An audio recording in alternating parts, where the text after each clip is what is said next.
কাঁঠাল খেয়ে কাঁঠালের বিচিগুলো ফেলে দিচ্ছেন না তো?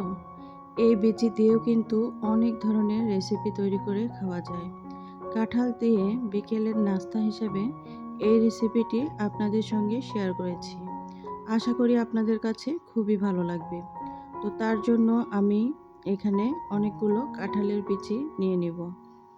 তো এই যে এখানে কাঁঠালের বিচি নিয়েছি। এই বিচিগুলো এখন কিন্তু আমি চুলার উপর বসিয়ে এগুলোকে জাল করে নেব। তো জাল করে নেওয়া বলতে কাঁঠালের বিচিগুলো খুব সুন্দর করে ফ্রাই করে নিতে হবে। একটু সময় নিয়ে এখানে প্রায় ২০ মিনিটের মতো সময় নিয়ে আমি বসিয়ে দিয়েছিলাম, আর এগুলো সবগুলো ফ্রাই হয়ে গিয়েছে। তো এগুলোর এখন উপরের খোসাগুলো ছাড়িয়ে নিতে হবে। তো এই কাঁঠালের বিচিগুলো আসলে লাল খোসাটা ছাড়ানো যায় না এইরকম অবস্থায়। তো আমি এটাকে উপরের সাদা অংশটাকে ফেলে দিব, দিয়ে এটাকে ব্লেন্ড করে নিতে হবে। চাইলে আপনারা শিলপাটাতেও এই কাজটা করে নিতে পারেন, তবে এটা ব্লেন্ড করলে খুবই সুন্দর মিহি হয়ে যাবে বা একদম পাউডারের মতো হয়ে যাবে। তো ওইরকম করে আমার এই কাঁঠালের বিচিটাকে ব্লেন্ড করে নিব। আর এই খোসাগুলো হাত দিয়ে এরকম যদি একটু চাপ দেন, দেখবেন বিচিগুলো কিন্তু একটু সাদা খোসা থেকে আলাদা হয়ে আসবে। তো এই যে আমি এগুলোকে এখন ব্লেন্ড করে নিব, ব্লেন্ডার জারের মধ্যে নিয়েছি। আর একটা চিনির শিরা বানিয়ে নিব, সেই শিরাটা আমি ব্যবহার করব। এখানে আমি চিনি নিয়েছি, আপনাদের টেস্ট বুঝে চিনি দিবেন। শিরাটা আমি ব্যবহার করব এই জন্যই যে চিনিটা গলিয়ে নেওয়ার চাইতে এভাবে যদি একটু গরম করে নেন আর এই পানিটা দিয়ে যদি পিঠাটা তৈরি করেন বা নাস্তাটা তৈরি করেন, সেই ক্ষেত্রে কিন্তু চিনিটাকে আর বেশি সময় ধরে আপনাকে ডোটা তৈরি করতে হবে না। এর জন্য চিনিটাকে আমি জাস্ট একটু জাল করে চিনিটাকে একটু পাতলা করে নিব বা গলিয়ে নিয়ে একটু বলক উঠিয়ে, যখন বলক উঠে যাবে তখন নামিয়ে ফেলবো। এটা কিন্তু একদম ঘন করার কোনো দরকার নেই। তো এই যে দেখতে পাচ্ছেন, এরকম হয়ে গেলেই এটাকে চুলা থেকে নামিয়ে ফেলবো। একদম পারফেক্ট হয়ে গিয়েছে। আর এটা একটু ঠান্ডা করে নিব, হাতে যেন সহ্য করা যায় সেরকম পর্যায়ে এটা ব্যবহার করতে হবে। তো যাই হোক, এখন এটাকে অফ ক্যামেরাতে নামিয়ে রেখে অনেকটাই ঠান্ডা করে নিয়েছি। আর এই যে আমি এটা ব্লেন্ড করে নিয়েছিলাম, তো সবগুলো দিব না, প্রথমে অল্প করে দিয়ে তারপর প্রয়োজন হলে আবারও দেব। তো এখন আমি সবগুলো ঢেলে নিয়েছি। তারপর দেখছি যে অনেকগুলো হয়ে গিয়েছে, যেহেতু এখানে আটা ব্যবহার করতে হবে সেজন্য একটু উঠিয়ে রাখছি, প্রয়োজনে আবার ব্যবহার করব। তো এরকম করে কিন্তু ভর্তাও তৈরি করা যায়। এখানে আপনারা এই পর্যায়ে পেঁয়াজ, মরিচ, রসুন ফ্রাই করে নিয়ে এটা ভর্তা তৈরি করতে পারবেন। তো একটা ডিম দিয়ে দিলাম, ডিমটা দিলাম, এতে করে একটু ফুলকো ভাবটা আসবে আর মুচমুচে একটা ভাব থাকবে উপর থেকে। তো আর এই যে এখানে আটা দিচ্ছি, আমরা রেগুলার বাসায় যে রুটি খাই সেই আটাটা, আপনারা চাইলে ময়দাও দিতে পারেন, তবে আমি এখানে আটাটাই ঘরে ছিল সেই জন্য আটাটাই দিয়েছি। আটা ময়দা যে কোনো একটা কিছু দিলেও হবে, বা এখানে চালের গুঁড়া দিতে চাইলে চালের গুঁড়াটা একটু ফ্রাই করে নিয়ে দিবেন, এতে করে ভালো লাগবে খেতে। তো এই যে আমি এটাকে দিচ্ছি, দিয়ে এখন হাত দিয়ে এভাবে মেখে নিব। তো আমি এখন আবারও কিছুটা কাঁঠালের বিচির পাউডারটা দিয়ে নিচ্ছি। এরকম করে ধীরে ধীরে আমার যতটা প্রয়োজন দিয়ে নিব। তো এই কাজটা হাত দিয়ে করতে হবে, চামচের সাহায্যে কিন্তু করা যাবে না। তো অনেকে আলাদাভাবে তৈরি করে, আমি যেভাবে তৈরি করেছি সেটাই আপনাদের মাঝে শেয়ার করেছি। আমার এই নাস্তাটা তৈরি করার জন্য আরও কিছু উপকরণ লাগবে, তো সেগুলোও আমি দিয়ে নিব। এখানে আবারও একটু আটা দিয়ে নিলাম, আর এই যে চিনির শিরাটা রেখেছিলাম ঠান্ডা করে নিয়েছি, হাতে সহ্য করা যায় এরকম পর্যায়ে এই যে এটাকে একটু দিয়ে নিব, দিয়ে তারপরে আমি এটাকে আবারও মেখে নিব। তো এই যে দেখতে পাচ্ছেন এরকম, তো অফ ক্যামেরাতে এটা রেডি করে নিব। আর এখানে আমার লাগবে তিল, যেহেতু নাস্তাটার উপরে আমি তিল দিয়ে এটা কোটিং করব, যার জন্য আমার এখানে অবশ্যই তিল লাগবে। তো তিলগুলো আমি প্লেটে ছড়িয়ে নিয়েছি। তো এটা ছড়িয়ে নিতে হবে, আর এখানে হাতে আমি তেল লাগিয়ে নিব।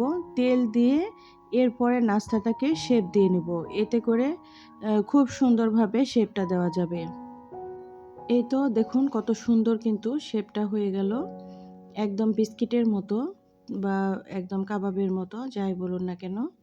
তো আবারও আরেকটা দিয়ে নিচ্ছি। এখানে চিনির পরিমাণটাকে বলি, আপনারা যে যেমন মিষ্টি খেতে চান।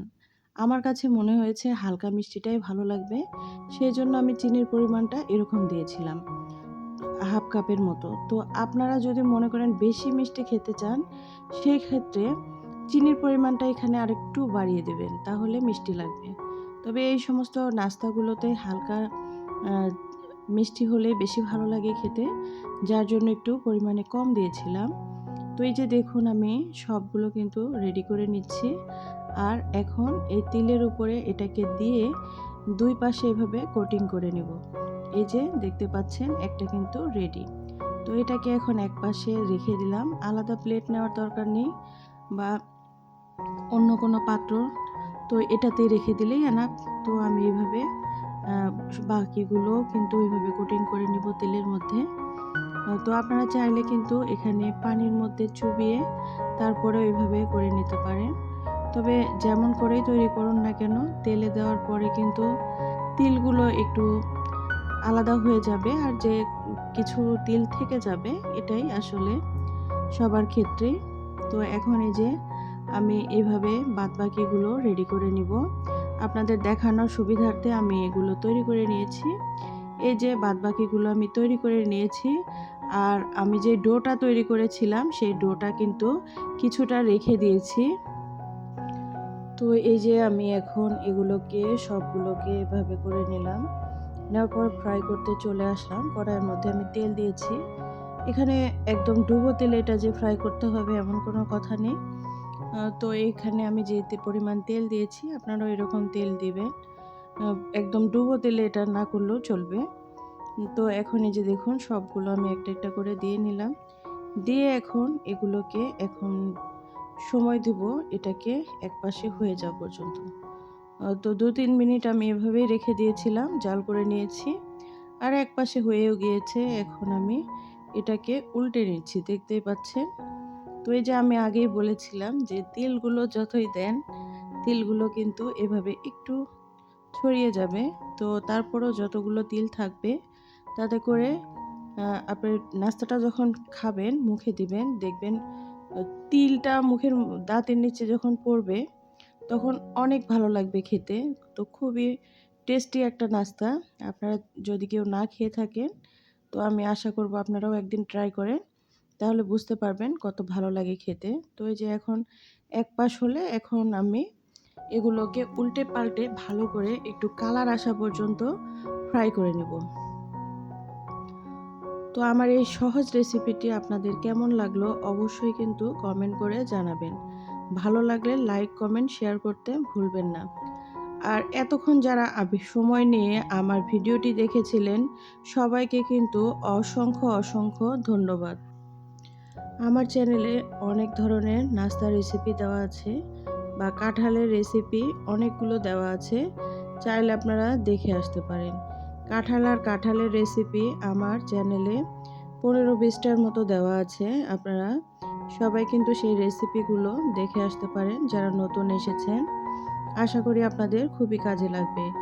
আর নতুন যারা আছেন তাদের জন্য তো খুবই উপকারী ভিডিওগুলো। তো কেউ মিস করবেন না, আশা করি দেখে আপনাদের অনেক উপকারে আসবে।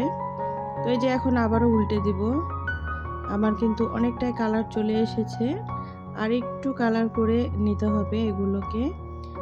তো আমি এভাবে উল্টে পাল্টে বারবার এগুলোকে সুন্দর করে ফ্রাই করে নিচ্ছি।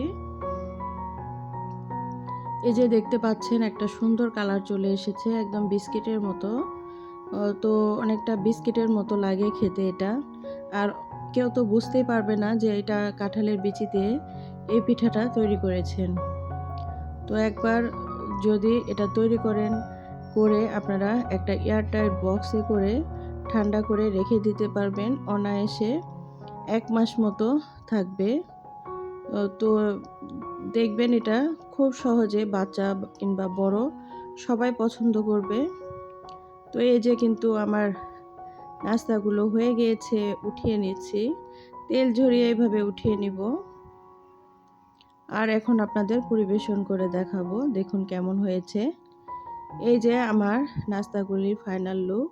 তো রেডি হয়ে গেল আমার নাস্তাটি। ছোট বড় সবারই পছন্দের একটা খাবার।